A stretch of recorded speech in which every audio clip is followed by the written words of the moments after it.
A vanishing legacy.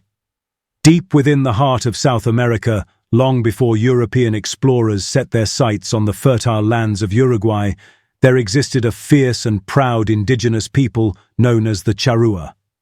These warriors, hunters, and nomadic survivors ruled the pampas and riverbanks of what is now Uruguay, Argentina, and parts of southern Brazil for centuries. Unlike many other indigenous tribes that sought to form alliances with European colonizers, the Charrúa resisted with unwavering determination. Their defiance made them legendary, yet it also sealed their tragic fate. The people of the Pampas. The Charrúa were semi-nomadic hunter-gatherers, perfectly adapted to the vast grasslands that stretched across Uruguay. They thrived by hunting guanacos, deer, and armadillos, while fishing in the rivers that carved through their lands. Their society was built around small, mobile groups, which allowed them to swiftly evade or ambush enemies.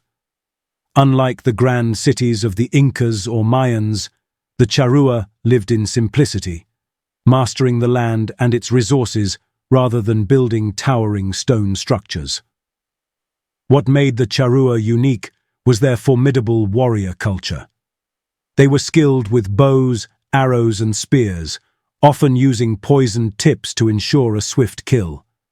Their warriors painted their bodies with intricate designs before battle, using natural dyes to intimidate foes and honor their ancestors.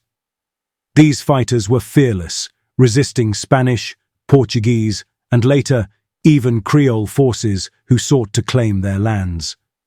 Their social structure was built on a deep sense of kinship, with families forming tight-knit communities that passed down oral traditions and survival skills through generations. Spiritual beliefs played a significant role in their daily lives, with a reverence for nature and the spirits of their ancestors. Shamans, or medicine men, guided their people, interpreting dreams, healing the sick, and calling upon protective forces before battle. First contact with the Europeans. The Charrúa first encountered Europeans in 1516 when the Spanish explorer Juan Díaz de Solís landed along the banks of the Rio de la Plata. His mission to claim new territories for Spain was cut brutally short when the Charrúa ambushed and killed him and most of his men. This fierce display sent shockwaves through Spain, marking the Charrúa as a people unwilling to submit to foreign rule. As the years passed, waves of Spanish and Portuguese settlers attempted to establish dominance over the region. Unlike other indigenous groups who were coerced into labor or converted to Christianity, the Charrúa remained resolute in their independence. Their guerrilla-style warfare, expert knowledge of the land, and sheer resilience made them a constant thorn in the side of European colonization efforts. Despite ongoing conflicts, there were moments of uneasy coexistence. European traders sometimes exchanged goods with the Charrúa, learning from their survival techniques in the untamed wilderness. However, this did little to stop the growing encroachment on their lands. The 18th century saw an increase in settler expansion, leading to escalating tensions and violent skirmishes. The decline and betrayal. By the early 19th century, the Charrúa's resistance had turned into a struggle for survival. As Uruguay moved towards independence from Spain, internal power struggles led to shifting alliances between different factions.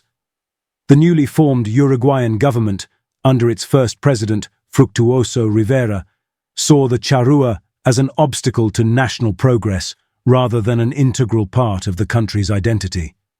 In 1831, Rivera orchestrated a brutal campaign known as the Massacre of Salsipuedes, which means leave if you can. Under the false pretense of a peace treaty, Rivera lured the Charrúa leaders into a meeting. As soon as they gathered, Uruguayan soldiers ambushed them, slaughtering many on the spot. Those who survived were hunted down, enslaved, or exiled.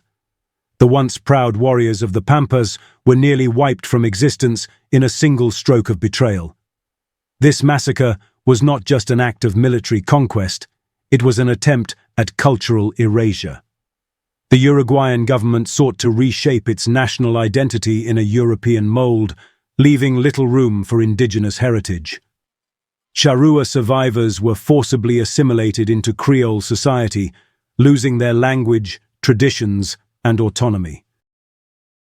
The last of the Charrúa. A handful of Charrúa survivors were captured and taken to France, where they were displayed as human curiosities in Paris, meant to represent the savage peoples of the Americas.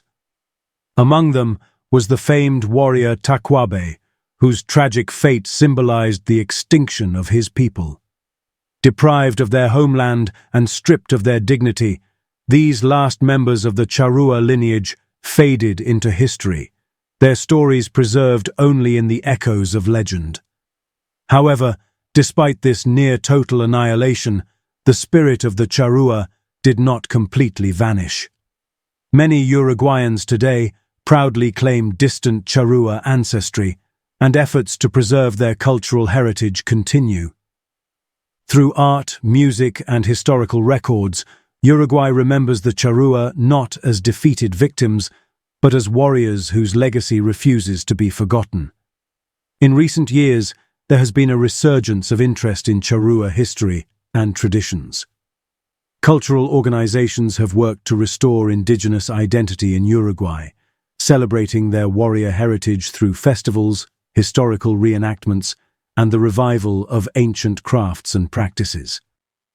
Linguists and historians continue to research Charrúa customs, piecing together fragments of a past nearly erased by colonial oppression.